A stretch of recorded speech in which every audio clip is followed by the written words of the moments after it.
네, 우리 바울의 편지들 중에서 로마서를 지금 공부하고 있는데 또 그 이외의 바울의 편지들을 읽으면 여러분이 공통적으로 접할 수 있는 게 바울이 자신의 사도직을 강조한다는 점입니다. 나는 사도다. 예수님을 직접 따라다닌 적이 없고 그리고 오히려 강력하게 예수를 비난하고 반대했었던 바울이 자기의 사도직을 주장할 수 있는 유일한 근거는 자기가 다메섹 도상에서 부활하신 예수님을 만났다, 경험했다 하는 데 있습니다. 그런데 여러분, 사실 이것은 어떻게 보자면 개인적인 경험이니까 공식적인 경험이 아니라 개인적인 경험에 근거한 주장이었기 때문에 이 주장은 당시 유대 그리스도교의 중심이라고 할 수 있는 이 예루살렘 교회에서는 큰 반감을 불러일으켰었던 게 사실입니다. 대부분의 유대 그리스도인들, 즉 예루살렘 교회의 성도들은 그리고 지도자들은 이런 바울의 태도가 매우 못마땅했었습니다. 물론 바울이 그것을 의식했었기 때문에 이 주류 기독교 세력에서 자신을 제대로 인정하지 않는다는 사실을 의식했었기 때문에 그것이 바울에게는 일종의 자격지심으로 작용을 해서 이렇게 편지를 쓸 때마다 편지를 듣는 자들에게 자기는 사도다, 예수께서 임명하신 사도다라는 사도직을 지나치게 강조하고 있는 것이 사실입니다. 바울이 이처럼 사도직에 집착하는 듯한 이 태도는 사실은 그 당시에 기독교의 두 중심 세력이라고 할 수 있는 이방 안디옥 교회와 그리고 본토 예루살렘 교회의 이 미묘한 갈등 상황과도 무관하지 않은 것 같습니다. 예수의 동생이었었던 야고보가 수장이었었고 그리고 예수의 직접 제자였었던 베드로를 비롯한 여러 명이 예루살렘 교회의 지도자들이었는데 그들이 예수님이 말씀하신 마태복음 28장의 말씀을 근거로 해서 세계 선교의 중심에 서 있었습니다.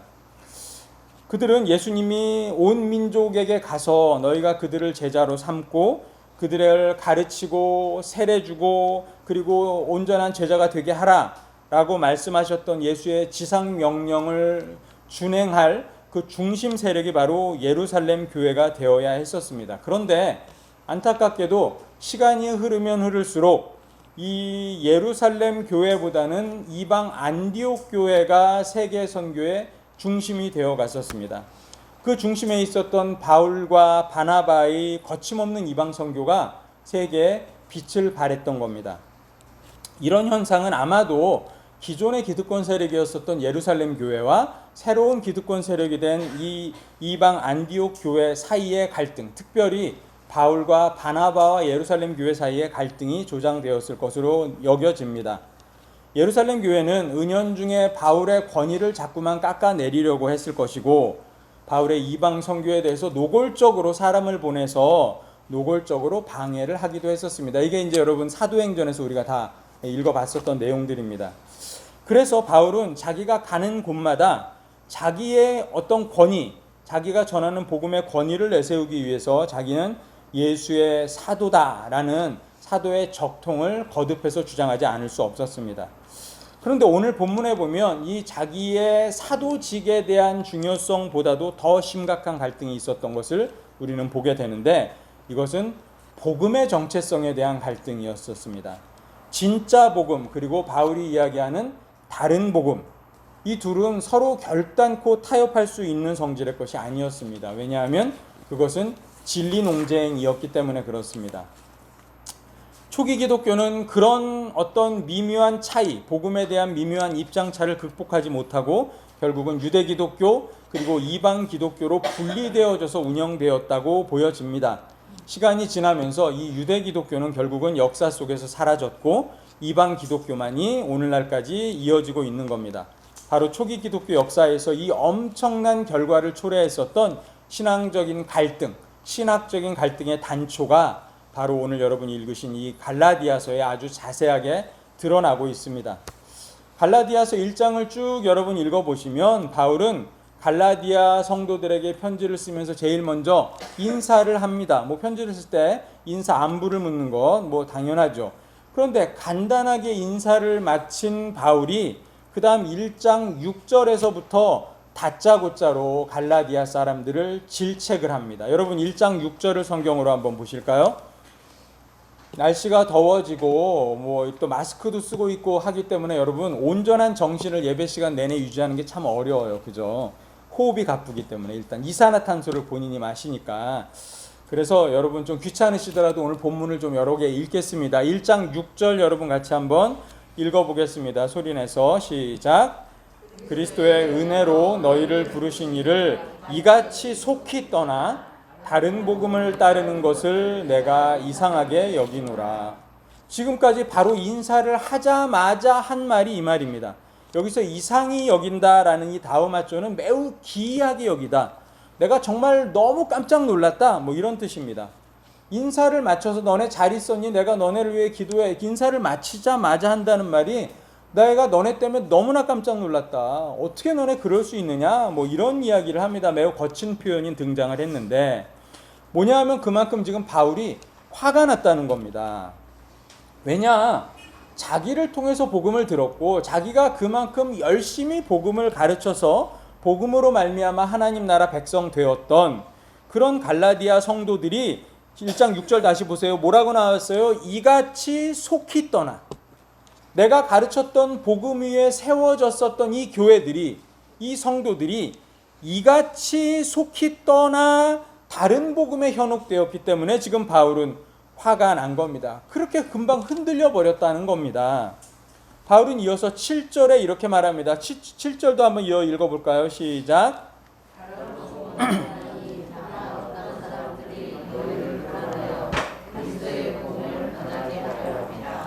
다른 복음이 없는데 너네들 내가 가르쳐준 복음이 진짜 복음인데 다른 사람들이 너희를 지금 교란해서 내가 가르쳐준 복음을 변개하려고 하는 건데 너희가 지금 그 복음에 흔들리고 있다 이런 이야기를 합니다. 그리고 이어서 여러분 8절 9절을 보시면 바울이 다른 복음을 전한 그들에게 저주가 임하기를 바란다 이렇게 아주 극단적인 표현을 합니다. 도대체 다른 복음이 뭔데 지금 바울이 저주가 임하라라는 이런 극단적인 말까지 입에 담을까요? 뭔가 여기에는 숨겨진 사연이 있는 게 틀림이 없습니다. 그 사연이 뭐냐면 여러분 1장 11절 이후에 2장으로 쭉 넘어가서 성경을 읽어보시면 나옵니다. 바울은 자기가 본래 기독교를 박해하였던 자다라고 고백을 하고요. 그러다가 다메섹으로 가던 도중에 부활의 주님을 경험하게 되었다고 이야기를 합니다. 예수를 만났고 그분의 음성을 들었고 사흘 동안 눈이 멀어서 보지 못했고 눈에서 비늘이 떨어졌고 아나니아라는 사람의 안수를 받고 세례를 받게 되었다. 그리고 3년 후에 예루살렘에 올라가서 베드로를 만났고 지도자인 야고보도 만났고 그 이외 사람들은 내가 아무도 본 적이 없다. 나는 나의 경험 그리고 예루살렘에 야고보와 베드로만 만났다. 이렇게 지금 고백을 합니다. 바울의 이야기를 쭉 따라가 보면 그만큼 예루살렘 교회는 바울에 대한 인식이 안 좋은 거예요. 탐탁치 않아요. 왜냐하면 그가 그토록 우리를 무시하고 우리를 잡아 죽이려고 애썼던 대적자였었기 때문에 그렇다는 거예요. 그래서 베드로와 야고보만 바울의 회심 이후에 바울을 만나 주었다고 합니다. 그리고 14년의 세월이 흘렀답니다. 그 사이에 바울은 이방인들에게 복음을 전했죠. 그리고 그의 신학도 점점 더 예수 안에서 깊어져 갔습니다.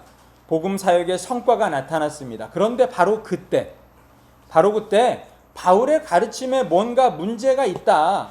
바울의 가르침 저대로 내비두서는 안 된다. 바울을 뭔가 우리가 제재해야 한다라는 바울의 선교 사역을 방해하는 대적자들이 나타나기 시작했습니다. 무슨 얘기냐면 바울의 복음이라는 게 너무 리버럴하다는 거예요. 기존 우리가 믿고 있었던 유대교와 비교해서 이것은 너무 느슨하고 너무 자유롭고 너무 허술해서 이걸로는 구원을 받을 수가 없다. 택도 없다. 이렇게 지금 이야기를 하고 있는 겁니다. 그들은 그래서 바울이 개척하고 교회를 떠나면 다른 이방 지역으로 떠나면 그 교회를 찾아가서 너희들이 들은 바울의 복음 이거 잘못되었다. 이거 뭔가 허술한 복음이야. 잘못된 복음이야. 라고 그들에게 가르치고 주장하기 시작했었습니다. 그리고 이 바울의 주장이라는 것은 너네도 알지만 바울이라는 자가 예수님의 직통제자도 아니고 그냥 개인적인 체험을 한 이 사입이야. 뭐 이런 이야기까지 했다는 거죠. 바울의 사도됨을 부정했었다는 이야기입니다. 세상과 아무런 구별됨 없이, 아무런 자기 희생 없이 어떻게 단지 예수 믿는다는 사실만으로 구원받고 하나님의 백성이 될 수 있느냐. 어제까지 이방인 그 불결하고 개와 같고 돼지와 같은 너희들이 어떻게 아무런 삶의 변화 없이 어떻게 예수 믿는다고 그냥 바로 오늘부터 하나님 나라 백성이 될 수 있느냐? 이건 말도 안 되는 소리 아니냐? 너네가 들어봐도 그렇지 않니? 이렇게 지금 주장을 하면서 그들을 설득을 합니다. 적어도 예수 믿고 하나님 나라 백성이 되려면 예수 믿어, 좋아. 그런데 거기에 우리처럼 할례도 받고 음식도 남들 안 먹는 음식 먹고 남들 먹는 음식 안 먹고 이렇게 좀 구별되고, 안식일에 아무 일도 안 해서 세상 사람들과는 좀 구별되고, 율법도 좀 지키고, 이렇게 해서 최소한 세속적인 로마 사람들, 세속적인 그 소아시아 지역에 있는 사람들과는 다른 어떤 좀 특별함을 본인 몸에 드러나게 해야만, 그래야만 하나님 나라 백성이지. 어떻게 아무것도 안 하고 그냥 예수 믿는다는 믿음만으로 너희가 하나님 나라 백성 됐다고 할 수 있겠느냐? 지금 그들의 주장은 그런 주장입니다. 그런데 지금 이들의 주장, 우리가 들을 때 얼핏 참 근사한 말 같으나 이들의 주장은 바울의 주장과는 다르다는 거예요. 바울은 이에 대해서 갈라디아서 2장 4절에 이렇게 이야기합니다. 여러분 2장 4절 찾아가 보세요. 갈라디아서 2장 4절 같이 읽겠습니다. 시작. 이는 가만히 들어온 거짓 형제들 때문이다. 그들이 가만히 들어온 것은 그리스도 예수 안에서 우리가 가진 자유를 엿보고 우리를 종으로 삼고자 함이로되. 자, 지금 그 내가 전해준 복음 이외에 뒤에 와서 너희들을 흔든 복음을 전한, 다른 복음을 전하는 자들은 누구냐? 거짓 형제들이래요. 거짓 형제들, 저주받을 자들, 아주 매우 극단적인 표현을 사용해서 그들에 대해서 바울이 지금 표현을 합니다. 그러면서 그들이 뭘 하려고 하는 거냐면, 우리가 그리스도 안에서 얻은 자유, 이게 바로 바울이 전한 복음이에요. 우리가 그리스도 안에서 얻은 자유를 그들이 엿보아서 우리를 다시 종으로 삼으려고 한다. 누구의 종인지는 얘기하지 않지만 죄의 종으로 삼을 수도 있고 율법의 종으로 삼을 수도 있겠죠. 종으로 삼으려고 한다. 우리의 자유를 억압하려고 너희에게 다른 복음을 전한다. 지금 그렇게 이야기를 하고 있습니다. 근데 여러분, 여기서 우리가 정확하게 알아야 될 것은 그들이요, 바울이 이야기하는 거짓 형제들, 저주받을 자들, 그들이 누구예요? 여러분, 그들이 누굽니까? 이들이 우리가 생각할 때 오늘날 신천지나 영생교나 통일교나 같은 완전한 이단 사이비들일까요? 그게 아니에요. 그들이 누굽니까? 그들은 정통 기독교인들입니다. 그들은 예루살렘 교회의 핵심 멤버들이에요. 그들은 처음부터 사도들과 함께 복음을 전했었던 자들이에요. 예수의 직계 제자들인 그 12 제자들과 함께 복음을 전했던 자들이에요. 그들 중 일부는요, 사도들로부터 권한을 받아서 소아시아 지역에 있는 교회들을 섬기기도 했었던 자들입니다. 관리했던 자들이에요. 이들이 수고했기 때문에 바울이 떠나기 전에 기독교가 어느 정도 자리를 잡았었던 게 맞아요. 그들은 초대 교회로부터 존중받고 존경받아 마땅한 자들입니다. 그런데 지금 바울이 그들을 향해서 뭐라고 그래요? 거짓 교사들. 그들을 향해서 뭐라고 불러요? 저주받을 자들. 이렇게 말하고 있는 겁니다. 이것은 어떻게 보자면 누워서 침 뱉기죠. 어떻게 보자면 같은 편끼리 싸움하고 있는 거니까. 그런데 바울은 이 점에 있어서 매우 단호합니다. 그들을 용납할 수 없다는 겁니다. 왜 그들과 싸웁니까? 왜 그들에게 거짓 형제라고 막말하고 저주받을 자들이라고 이렇게 극단적인 말을 합니까? 그들의 지금 하는 복음이라는 이야기가 이방 형제들, 즉 자기가 사도로 세워져서, 이방의 사도로 세워져서 자기가 복음을 전하고 있는 이 이방 형제들의 신앙의 자유를 침해한다고 보았기 때문이에요. 그들의 복음이라는 게 이방 형제들의 신앙의 자유를 침해하고 그들을 다시 종 삼으려 한다, 유대인화 시켜서 자기들의 종 삼으려 한다, 그런 의도가 보였기 때문에 바울은 그들을 용납할 수 없다는 거예요. 그들의 주장을 용납할 수 없다는 겁니다. 자기에게는 이방 사람에 대한 책임이 있다는 거예요. 바울이 화를 내는 이유가 충분히 이해가 갑니다. 바울과 대립하고 있었던 이 유대 그리스도인들, 이들의 주장 아주 합리적이에요. 그들이 예수 그리스도를 부정하지 않아요. 예수 그리스도의 주되심을 부정하지 않아요. 예수를 믿으면 의로워진다는 사실을 같이 주장합니다. 그런데 그들의 이야기는 그것만으로는 부족하다는 거죠. 단지 예수 그리스도를 믿는 믿음만으로는 부족하다. 그것에만 머물러서는 안 된다. 거기서 한 단계 더 나아가야 된다. 뭘로? 유대인들이 가지고 있는 아주 훌륭한 종교적 전통인 토라를 지켜야 된다. 할례를 받아야 된다. 그리고 율법을 준수하고 안식일을 지키고 음식법을 지켜서 이방인인 너희들이 예수 믿는 자가 되면 세상 사람들과 구분되어지는 거룩한 자가 되어야 한다. 이게 지금 그들의 주장이에요. 틀린 말 아니죠, 그죠? 틀린 말 아니에요. 그들의 주장은 세상 사람들과 구별되어지는 어떤 거룩함을 유지하기 위한 절차가 있어야 된다. 말로만이 아니라 너네가 실제적으로 절차가 있어야 돼. 할례 받아, 토라 지켜, 음식법 지켜, 아무거나 먹지 마, 안식일 지켜, 그날 일하지 마. 이런 것 정도는 너네가 준행을 하고, 그러면 너네가 자연스럽게 하나님의 선민, 선택받은 백성화가 되기 때문에 예수를 통해서 거룩해질 수 있어 라고 이야기를 하고 있는 겁니다. 그런데 바울의 주장은 뭐냐? 그들의 주장을 단칼에 거절합니다. 여러분 갈라디아서 2장 16절 보세요. 2장 16절 같이 또 읽겠습니다. 바울의 주장이에요. 지금 유대인들의 주장에 대한 바울의 반론 뭐냐? 시작.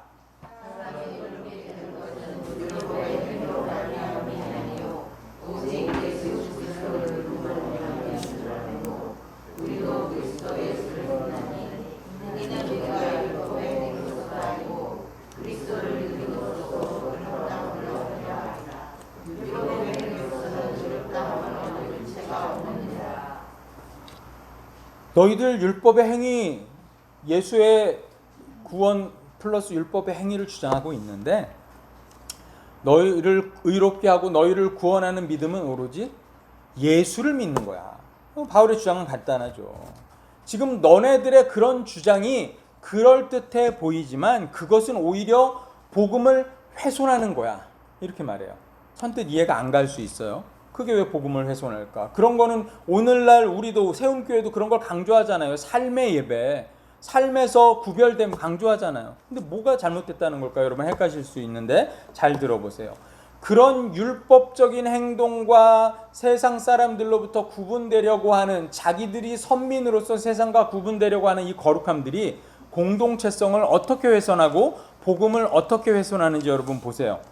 바울이 이것에 대해서 예로 든 게 2장 11절 이하의 내용이에요.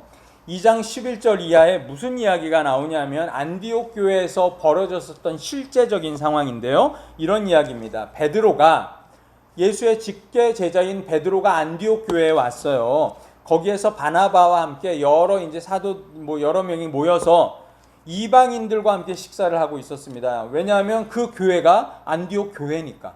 안디옥 교회는 이방 그리스도인과 유대 그리스도인들이 섞여 있죠. 그런데 그 자리에서 함께 식사를 하고 있었는데 전갈이 왔어요. 지금 마침 예루살렘 교회의 지도자인 야고보가 보낸 전령이 지금 베드로에게 왔다는 거예요. 이 자리에 찾아왔다는 거예요. 그런데 이 이야기를 듣자마자 베드로가 어떤 행동을 하느냐? 그 전령을 반갑게 맞아들인 게 아니라 급히 그 자리를 떠났습니다. 왜냐? 왜 급히 그 자리를 떠났느냐?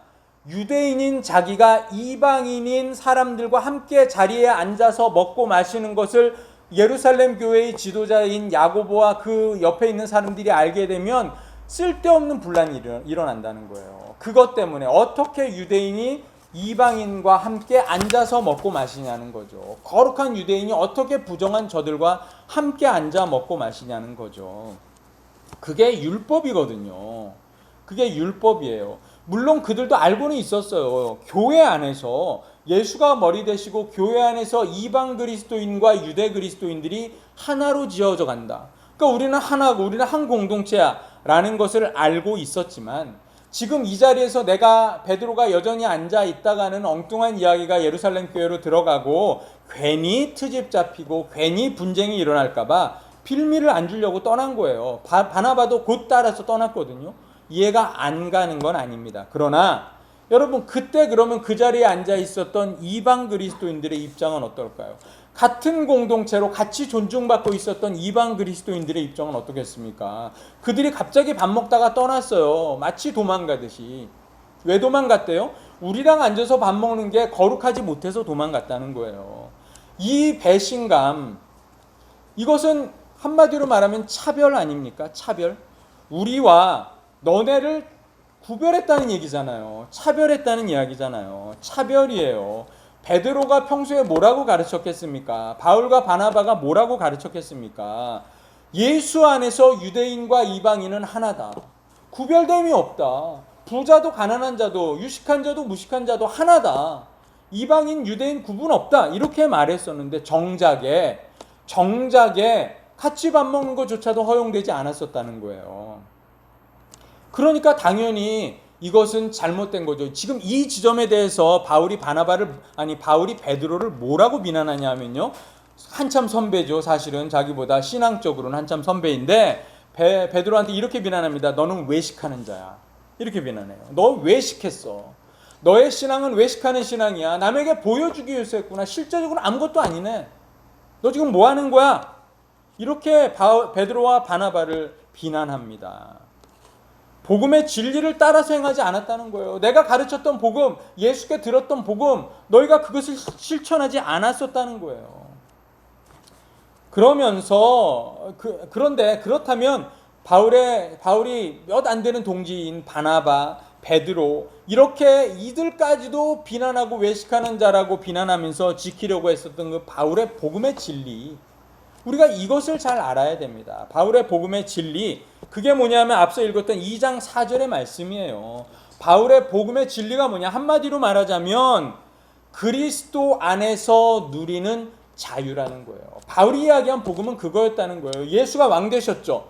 예수가 왕 되셨고 우리는 그 안에서 예수의 통치를 받는 백성이 되었어요. 그리고 그 안에서 우리는 무엇하느냐? 자유한다는 거예요. 이게 바울이 말하는 복음의 진리예요. 예수 믿는 그리스도인들은, 그 사람이 이방 사람이든 유대인이든 예수 믿는 그리스도인들은 이제 율법에서 자유한 자가 되었다는 겁니다. 자유한 자가 되었대요. 율법을 지켜서 세상과 구분되어지는 이 거룩함을 내가 유지해야 한다는 생각이 유대인들에게 아주 많았어요. 지금 이제 로마서 공부할 때 한 번 더 말씀드리겠습니다만, 유대인들이 율법을 지킨 이유는요, 구원받고자 함이 아니에요. 지난주 한 집사님 질문에 연결해서 말하자면, 유대인들이 율법을 지키는 이유는 구원받기 위함이 아니라 구원받은 백성으로서 이 땅 가운데서 하나님의 거룩함을 유지하기 위해서 세상과 구별되기 위해 지켰던 거예요.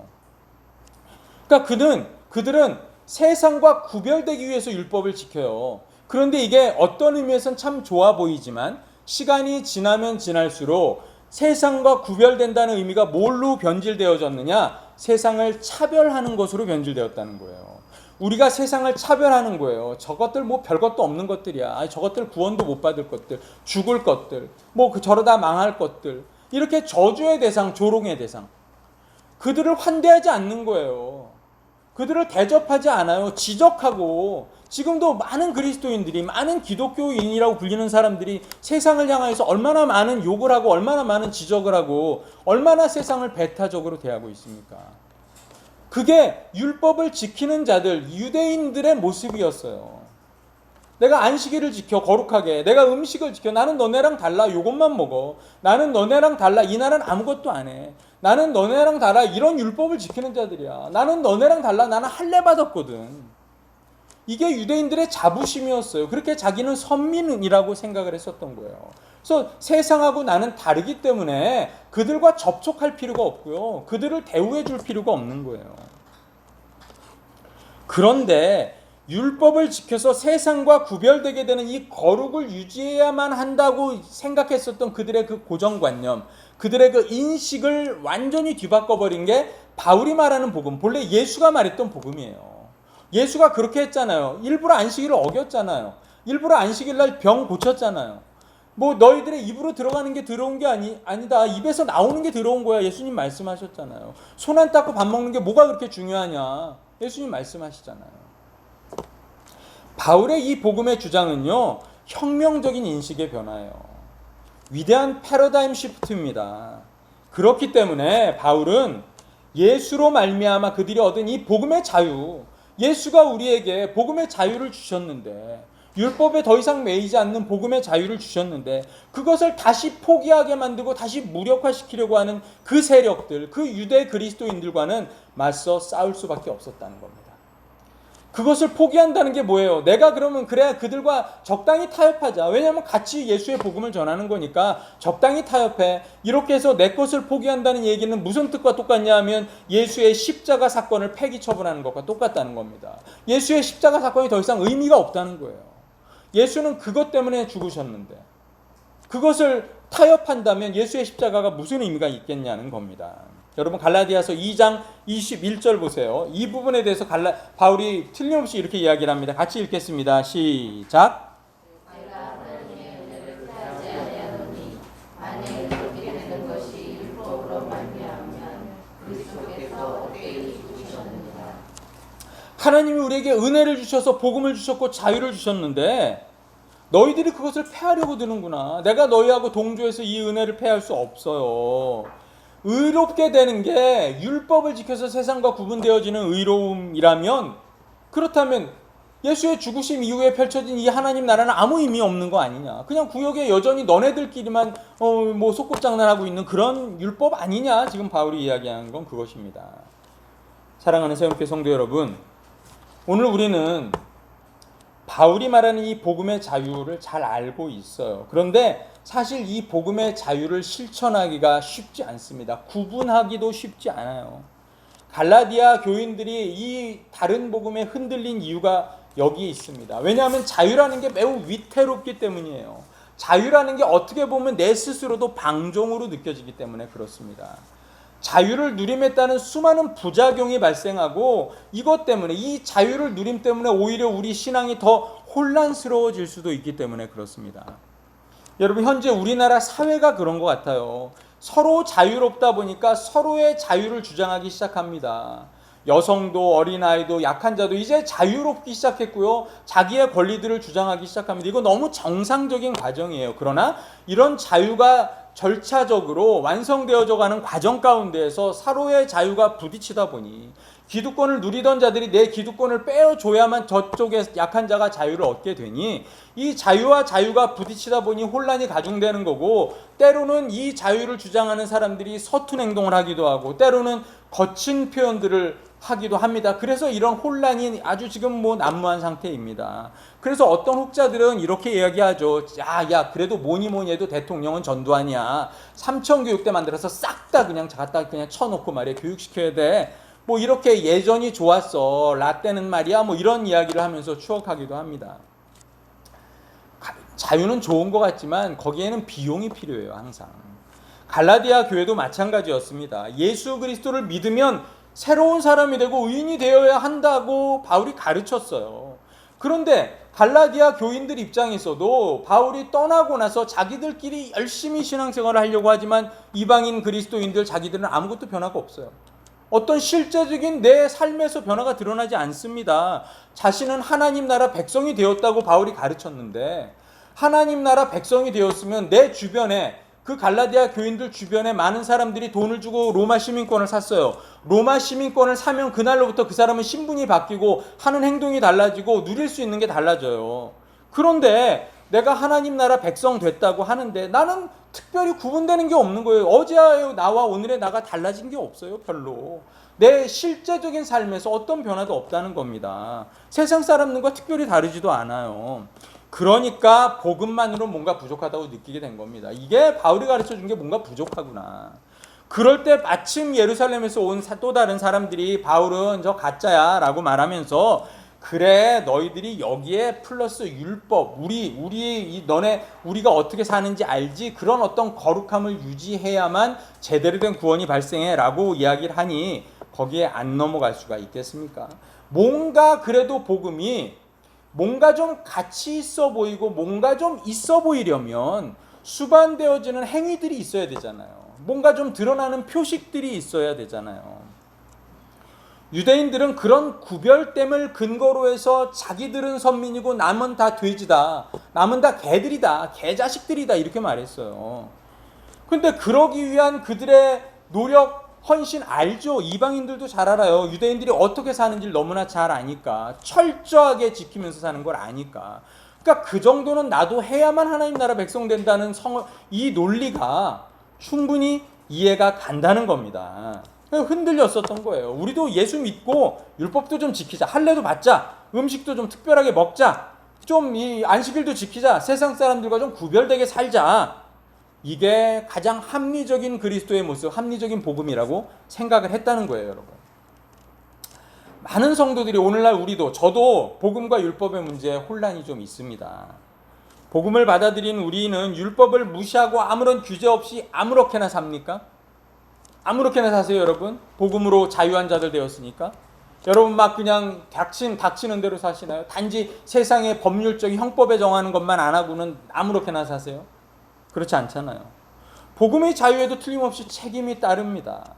책임이 따르는 우리의 행동은 어떤 건 해야 되고 어떤 건 안 해야 되니까, 책임이 따르는 우리의 행동은 또 다른 측면의 율법과 다를 바가 없잖아요. 그럼 도대체 어떻게 하라는 겁니까? 유대 율법과 우리가 자유의 책임이라고 말하는 이 절제된 행동의 이 율법과는 뭐가 다른 겁니까? 저는, 여러분 헷갈리실 텐데, 저는 이렇게 구분합니다. 잘 들으세요. 지금 제가 두 줄 문장을 아주 잘 들으셔야 돼요. 어려우니까. 정신 바짝 차리시고 들으세요. 복음과 율법의 차이입니다. 이거는 세상 어디에서도 들을 수 없는 저만의 구분법입니다. 구분법. 복음이라는 것은 그리스도인이 되었잖아요. 그리스도인 다움으로, 여기서 이 다움이 중요해요. 내가 그리스도인 다움으로 세상을 포용하는 게 복음이에요. 복음은 그리스도인 다음으로 우리가 세상을 포용하는 게 복음이고요.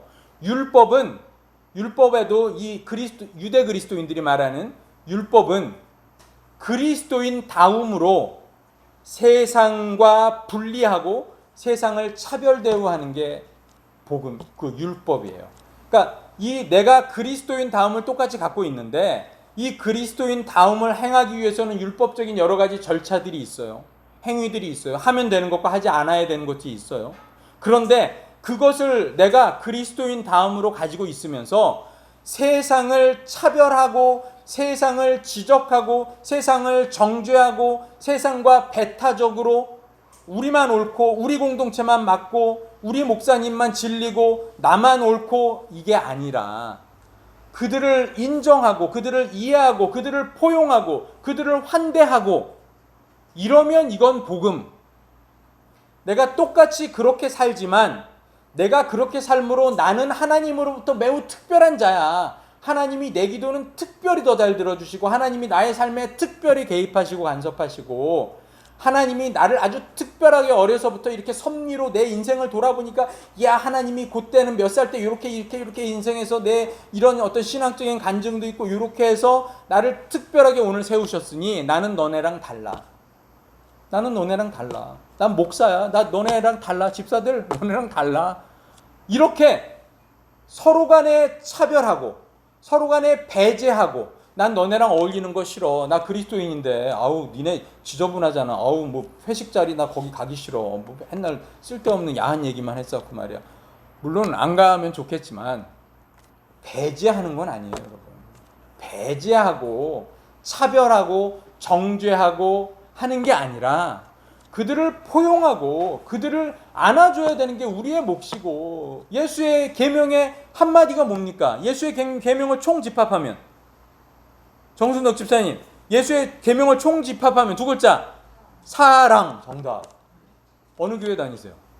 아주 잘하셨어요. 사랑이잖아요.